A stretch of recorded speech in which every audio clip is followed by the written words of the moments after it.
नमस्कार दोस्तों, आप सब लोगों का एक नई वीडियो में हार्दिक स्वागत है। आज की वीडियो में हम सॉल्व करने वाले हैं वर्क एंड टाइम, कार्य एवं समय का पार्ट 2 है, यानी टाइप 2 कह सकते हैं। इससे पहले हमने टाइप 1 बनाया है। यह वीडियो जो है सभी एग्ज़ाम्स के लिए इम्पॉर्टेंट है, क्योंकि हर एक एग्ज़ाम में अगर मैथ पूछी जा रही है तो मैथ में एक टॉपिक शामिल होता है, इसलिए हम यहाँ पर टाइप वाइज चल रहे हैं। तो हर एक एग्ज़ाम, चाहे आरपीएफ का दें, चाहे एसएससी जीडी का दें, चाहे आप आरआरबी एनटीपीसी का कोई भी एग्ज़ाम दें, तो इस तरीके से जितने भी एग्ज़ाम होने वाले हैं हर एक एग्ज़ाम में इस तरीके से वर्क एंड टाइम से प्रश्न पूछे जाते हैं हर एक टॉपिक को, इसीलिए हम कवर कर रहे हैं और टाइप वाइज सभी की वीडियो लेकर आ रहे हैं। वीडियो अगर अच्छी लगे तो प्लीज़ वीडियो को लाइक कर दिया करें, शेयर भी कर दिया करें।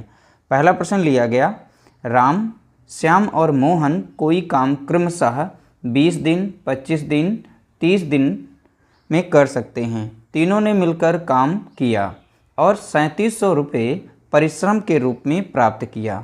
मोहन का हिस्सा ज्ञात कीजिए। तो मोहन का हिस्सा हमें बताना है क्या होगा।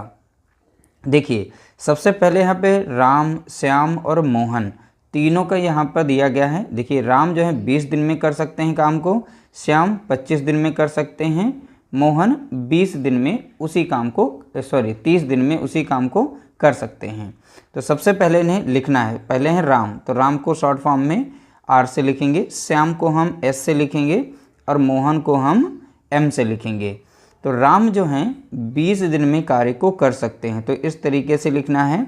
श्याम 25 दिन में कर सकते हैं, कितने दिन में? 25 दिन में। मोहन उसी काम को 30 दिन में कर सकते हैं। इस तरह लिखने के बाद अब इन तीनों संख्याओं का लसा लेंगे। तो लासा एक ऐसी संख्या होगी यहाँ पर जो तीनों से कटेगी। तो तीनों से अब 30 का आप मल्टीपल देखिए, 30 के गुणे में करिए, ठीक है। तो 3 पचे 15 यानी 150। तो 150 एक ऐसी संख्या है, क्या कट जाएगी सभी से? नहीं कटेगी। तो इसके आगे और बढ़ेंगे, ठीक है। तो देखेंगे हम कितनी बार में कटेगी। तो 150 नहीं कटती, तो हम आगे देखते हैं 300। तो 300 संख्या देखेंगे कट जाएगी, हाँ 300 कट जाती है। तो 300 हमारा यहाँ पर लासा होगा। देखिए, लासा अगर नहीं आता निकालना तो आप इस तरीके से निकाल सकते हैं। 20, 25 और 30 का हम पूरा निकालेंगे नहीं, हम बता देते हैं मेथड, ठीक है। तो इस तरीके से यहाँ पर काटेंगे, जो संख्या कटने वाली हो काट सकते हैं। ऐसे ऐसे काटते जाइएगा, जितनी बार आप यहाँ पर गुणा कर लेंगे, जितनी बार भाग देंगे, बस आपका वही लासा होगा। या फिर आप 30 का यहाँ पर मल्टीपल कर लीजिए, अब बारी बारी से चेक करते रहिए, आपका आंसर निकल आएगा, ठीक है। तो देखिए, यहाँ पर 300 एक ऐसी संख्या है जो 20 से भी कट जाएगी और यहाँ पर 25 से भी कट जाएगी और यहाँ 30 से भी कट जाएगी। अगर 30 से हम 300 को भाग देंगे तो 10 बार में लग जाएगी। अगर 25 से हम 300 को भाग देंगे तो ये 12 बार में भाग लग जाएगा इसमें, ठीक है। अब 20 से अगर इसको भाग देते हैं 300 को तो ये 15 बार में लग जाएगी, क्योंकि 20 पंचा होता है 100, ठीक है। अपान दिया 15, इस तरीके से काटेंगे तो कट जाएगी संख्या। तो 20 से जब 300 को भाग देंगे 15 बार में। अब देखिए, यहाँ पर सभी की क्षमता निकल आई है। यानी राम की क्षमता है, एक दिन की क्षमता कितनी है? 15। और श्याम की एक दिन की क्षमता कितनी है? 12। और मोहन की एक दिन की कार्य क्षमता कितनी है? तो आप बताएंगे 10। तीनों की निकल आई है। तीनों ने मिलकर पूरा काम किया था, तीनों ने मिलकर काम को पूरा किया था, तीनों की कार्य क्षमता आई है और 3700 रुपये प्राप्त किए थे।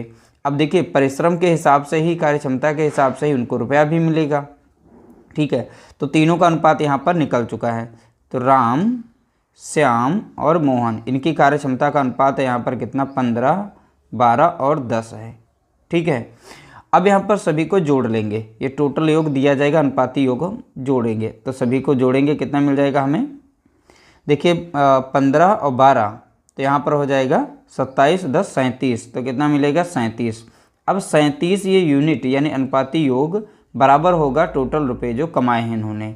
कितने कमाए थे? तीनों ने मिलकर 3700। एक यूनिट का मान हम निकाल सकते हैं, तो 37 से कम 37 कट जाएगा, यानी 100 आ जाएगा। एक यूनिट का मान कितना आ जाएगा? 100। कैसे? 3700 को हम 37 से भाग दे देंगे, तो एक यूनिट का मान कितना निकल के आ गया? 100। अब पूछा किसका है? तो परिश्रम के रूप में प्राप्त, मोहन का हिस्सा। अब मोहन का यहाँ पर देखेंगे है कितना, ठीक है। तो मोहन का अनुपात कितना है? 10। तो एक यूनिट का मान कितना? 100। तो यहाँ पर 100 से हम गुणा कर देंगे तो हमें कितना मिलेगा? 1000 मिलेगा। तो इसमें मोहन का हिस्सा जो था वो 1000 रुपये था। कितना था? 1000। अगर इसमें किसी का पूछ लेता, देखिए जैसे राम का पूछता, तो आप यहाँ 100 से गुणा कर देते, ठीक है। अगर यहाँ पर श्याम का पूछ लेता तो इसमें भी 100 से गुणा करते, क्योंकि 1 यूनिट का मान यहाँ पे 100 आया था। तो इस तरीके से यहाँ पर इनका बनता 1200 और इनका बन जाता है यहाँ पर 1500। ठीक है। किसी का भी पूछता तो आप बहुत ही आसानी से इस तरीके से निकाल सकते हैं। बशर्ते क्वेश्चन को एक बार अच्छे से अगर समझ लेते हैं तो जितने भी क्वेश्चन होंगे सभी क्वेश्चन को बहुत ही आसानी से सॉल्व कर पाएंगे। अगला प्रश्न दिया, राकेश और सुरेश अलग अलग 10 दिन 15 दिन में एक काम कर सकते हैं। यदि दोनों एक साथ काम करते हैं और 450 रुपये कमाते हों तो बताइए सुरेश का हिस्सा क्या होगा। देखिए यहाँ पर हैं राकेश, तो राकेश इसे 10 दिन में कर सकते हैं, सुरेश इसे 15 दिन में कर सकते हैं। ठीक है। दोनों का यहाँ पर लेंगे लासा, तो लासा एक ऐसी संख्या यानी दोनों से कटे वो 30 मिलेगा हमें। ठीक है। 10 तियाँ 30, 10 से कट जाएगी, 15 दूनी 30 यानी 2 बार में। तो राकेश की एक दिन की क्षमता कितनी है 3, और यहाँ पर सुरेश की क्षमता कितनी निकल के आ गई है यहाँ पर 2। अब दोनों ने मिलकर काम पूरा किया और 450 रुपये कमाए, तो इनकी कार्य क्षमता को आपस में जोड़ लेंगे। तो 3 2 कितना हो गया 5। तो ये कार्य क्षमता दोनों की जो आएगी ये बराबर हो जाएगी टोटल रुपए जो कमाए हैं इन्होंने, यानी 450 के। तो यहाँ से 1 यूनिट का मान निकाल सकते हैं। तो 450 को हम 5 से भाग देंगे, 5 एकम 5, 5 9 35 यानी 90। 1 यूनिट बराबर कितना मिल गया हमें 90। पूछा किसका गया है तो सुरेश का हिस्सा। अब सुरेश का यहाँ पर एक दिन की क्षमता है कितनी 2। ठीक है। तो 2 यूनिट का मान कितना हो जाएगा तो आप बताएंगे 90 गुणा कितना हो जाएगा 2, यानी 9 दूनी 18 यानी 180। तो कितना होगा यहाँ पर सुरेश का हिस्सा तो आप बताएंगे 180 हो जाएगा। तो देखिए इस तरीके से आप निकाल सकते हैं। देखिए इसके कई मेथड हैं, उस मेथड से भी निकाल सकते हैं। दोनों का अनुपात जोड़ करके जैसे 5 लिखेंगे और सुरेश का हिस्सा है कितना इसमें तो यहाँ पर देखेंगे कितना निकल के आ गया 2। ठीक है, 2 लिख देंगे। उसके बाद यहाँ पर टोटल रुपए थे कितने वो टोटल यहाँ रखे जाते हैं। ठीक है, 5 एकम 5 और 5 9 45, 9 दूनी 18, तब भी आपका 180 ही आएगा।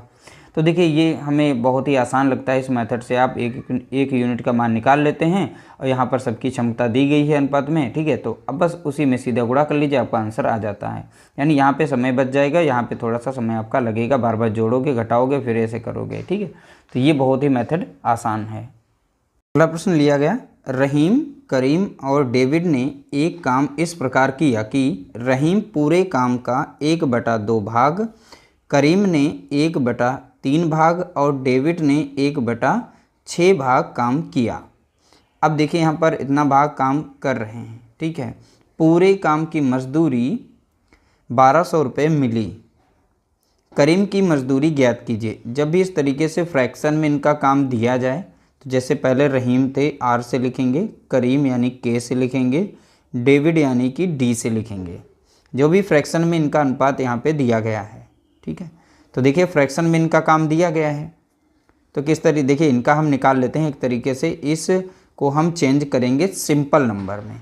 ठीक है, तो कैसे, देखिए 1/2 है और फिर 1/3 है और 1/6 दिया गया है। तो इनको हम चेंज करते हैं। जो भी 3 जैसे 2 3 6 इनका हम लासा लेते हैं। अगर लासा इनका निकालें तो लासा हमारा कितना मिल जाएगा तो आप बताएंगे 6 मिलेगा। 6 एक ऐसी संख्या है जो 2 से भी कट जाती है, 3 से भी कट जाती है, 6 से भी लग जाएगी। तो 6 जो लासा आया है तो इसमें हम 6 से गुणा करेंगे और इसमें भी हम 6 से गुणा करेंगे, इसमें भी हम 6 से गुणा करेंगे, फिर सॉल्व करेंगे। 2 तियाँ हो जाएगा 6 और 3 दूना हो जाएगा कितना 6 यानी 2 आ जाएगा, 6 एकम 6। यानी इस तरीके से हमारा एक नया अनुपात निकल के आ जाएगा। यहाँ पर 3 2 और 1 आ जाएगा। कितना आ जाएगा 3 2 1। अब ध्यान से देखिएगा, हमें इस तरीके से लिखने की ज़रूरत यहाँ पे हो भी सकती है नहीं भी, क्योंकि आप लोग बताएं। देखिए डायरेक्ट हमने यहीं पे सॉल्व कर लिया है तो यहाँ से आप डायरेक्ट लिख लेंगे तो बहुत ही आसान रहेगा आप लोगों को सॉल्व करने में। तो सभी का अनुपात एक तरीके से निकाल लेते हैं। देखिए पूरे काम की मजदूरी जो है 1200 रुपये दी गई है। ठीक है, अब यहाँ पे तीनों का अनुपात यहाँ पे दिया गया है तो तीनों अनुपात को आपस में अगर जोड़ें तो हमें कितना मिल जाएगा, चलिए एक साथ जोड़ लेते हैं। तो 3 3 6 मिलेगा। तो 6 यूनिट का मान कितना हो जाएगा तो आप बताएंगे 1200, क्योंकि यहाँ पर तीनों की यहाँ पर कार्य क्षमता यहाँ पर हमने निकाल ली है। ठीक है, इस तरीके से जो भी हमारा अनुपात आया है अनुपात का योग करेंगे, अनुपाती योग, तो कितना आएगा 6। अब 6 से टोटल जो अनुपात आया था वो किसके बराबर है, 1200 के, क्योंकि टोटल वो रुपए कितने कमा रहे हैं, 1200 रुपये। तो 1 यूनिट का मान हम यहाँ से निकाल सकते हैं, यानी 1200 को डिवाइड कर देंगे 6 से, 6 कम 6 कटेगा, 6 दूनी 12 यानी 200। 1 यूनिट बराबर कितना हो गया है, तो आप बताएंगे 200 हो गया है। ठीक है, करीम की मजदूरी, अब करीम का यहाँ पर है कितना अनुपात देखेंगे 2। ठीक है, तो 2 यूनिट का मान कितना, यानी 200 से गुणा कर दीजिए। यहाँ पर 2 दूनी कितना हो जाएगा 4, यानी 400 हो जाएगा। ठीक है, राइट आंसर क्या हो जाएगा 400। किसी का भी पूछ ले, चाहे यहाँ पर रहीम का पूछे तो 2 से, यानी 2 यूनिट, 1 यूनिट का मान 200 है तो 2 यूनिट का मान कितना होगा 400 होगा। 3 का पूछे तो 600 हो जाएगा, क्योंकि 3 से गुणा कर देंगे सीधा, तो यानी इसमें हम 200 से ही गुणा करते, 3 दूना 600 हो जाता। ठीक है, अगर किसी का पूछे तो आप इस तरीके से निकाल सकते हैं। अगला प्रश्न लिया, ए ने किसी काम का 1/3 भाग, बी ने 2/5 भाग तथा सी ने शेष काम किया। शेष यानी बचा हुआ जो काम था फ्रैक्शन में, सी ने कंप्लीट किया। सी के जरा देखेंगे कितना काम बचा हुआ था। पूरे काम की मजदूरी 1350 रुपये मिली है, तो सी की मजदूरी ज्ञात कीजिए। देखिए, इसे सॉल्व करने से पहले हम यहाँ पर देखिए ए और बी का मान जो भाग दिया गया है, ठीक है, इतना दिया गया, और सी का बचा हुआ, मान लीजिए पूरा काम हमारा 1 था, उसमें से जो बचा हुआ कार्य है यहाँ पर जो दोनों कर रहे हैं, ए और बी के द्वारा किया जा रहा है, ए के द्वारा किया जा रहा है 1/3, दोनों को जोड़ेंगे। अब बी का जो काम है 2 यहाँ पर कितना रहेगा 5 रहेगा। भाई दोनों ने तो काम किया, अब बचा कितना है सी के द्वारा हम निकाल सकते हैं कि बचा हुआ काम जो है सी कर रहा है। तो मान लेते हैं पूरा काम हमारा 1 था, उसमें से फ्रैक्शन में इन दोनों ने काम इतना कर लिया, तो दोनों का काम प्लस करेंगे और टोटल 1 में से घटा देंगे, तो बचा हुआ जो कार्य है वो निकल आएगा, वो सी का होगा। ठीक है, तो देखिए इसको सॉल्व करने से पहले आप लोग यहाँ पर डायरेक्टली इनका गुणा कर लेंगे सीधा सीधा। तो 5 तिया कितना हो जाएगा, तो हम बताएंगे 15। ठीक है, और 5 कम 5 हो जाएगा ऊपर, और 3 दूनी 6। ठीक है, यहाँ पर था हमारा 1। अब देखिए इसे सॉल्व करेंगे, 1 माइनस कितना हो जाएगा 11 बटे कितना हो जाएगा 15। अब 15 डायरेक्ट आप गुणा कर लीजिए, यहाँ पर माइनस था इसमें से, फिर 11 को घटा देंगे, 15 कम 15, तो सीधा यहाँ पर लिख सकते हैं 15 माइनस 11, अब बटे हो जाएगा 15, तो ऊपर बचेगा कितना 4/15। तो ये सी का भाग निकला है। तो सी का भाग कितना, तो आप बताएंगे 4/15 भाग सी का निकला है। तो ए का हमें पता है, बी का भी पता है, तो चलिए यहाँ पर हम लिख लेते हैं। तो ए, बी और सी, तो ए का कितना भाग है, तो 1/3 है। ठीक है, और बी का कितना दिया गया है, तो 2/5 दिया गया है, और सी का जो निकल के आया है वो 4/15 निकल के आया है। ठीक है, अब इस तरीके से जब भी अनुपात दिया जाएगा तो नीचे वाली संख्याओं का सभी का हम ले लेते हैं लासा। ठीक है, तो इन सभी का लासा कितना निकल के आएगा, तो लासा जो है हमारा निकल के आएगा, तो आप देखेंगे 15। तो 15 जो 3 से भी कट जाती है और 5 से भी कट जाती है, 15 कम 15, तो यही हमारी एक लासा संख्या होगी।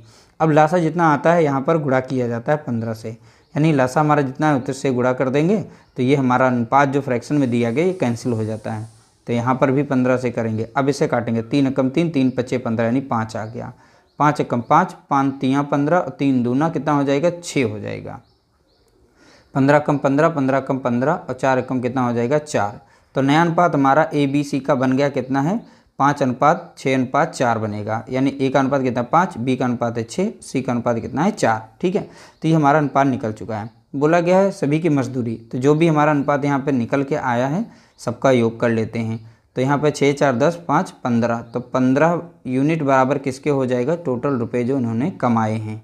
ठीक है, 1350। 1 यूनिट का मान हम निकाल सकते हैं, तो 1350 को डिवाइड कर देंगे 15 से।